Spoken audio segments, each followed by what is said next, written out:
recent weeks, Ukrainian courts have continued to issue controversial rulings, contributing to already widespread criticism of the current justice system in Ukraine. In June, a court in Rivne issued a guilty verdict against two young people who organized a peaceful protest.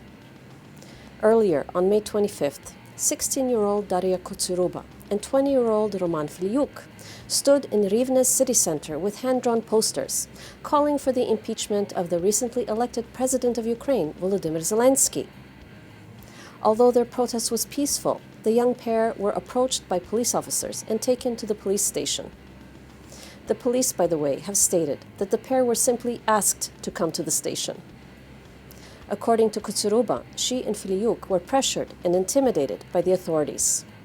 Ця жіночка почала казати мені в грубій формі, щоб я підходила до неї і йшла нагору для дачі показань, що я все-таки затримана. Вони кричали на мене, тисли.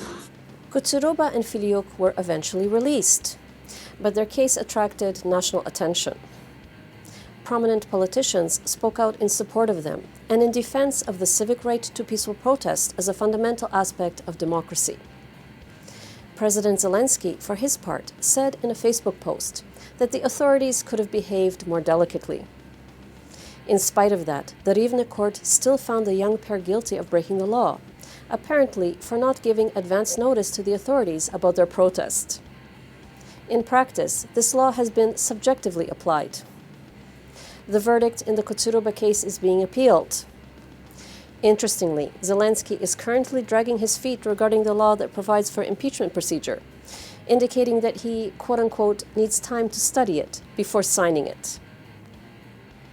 On May 25th, the Kyiv District Administrative Court ruled to annul a decision of the Kyiv City Council and to reinstate old Soviet-style names to two city streets named after Ukrainian nationalist leaders Stepan Bandera and Roman Shukhevych.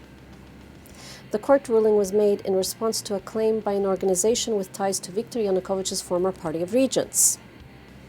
The push was to restore the former names of these streets, one in honor of the Russian city of Moscow, and the other in honor of Soviet General Nikolai Vatutin.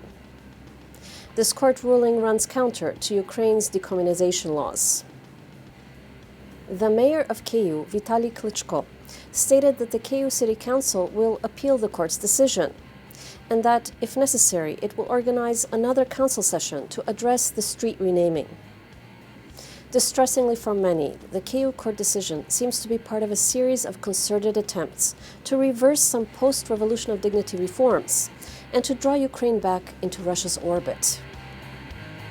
I'm Tania Stech, and this was Ukraine in the News. Канал 1+1 тепер доступний на Bell International Programming.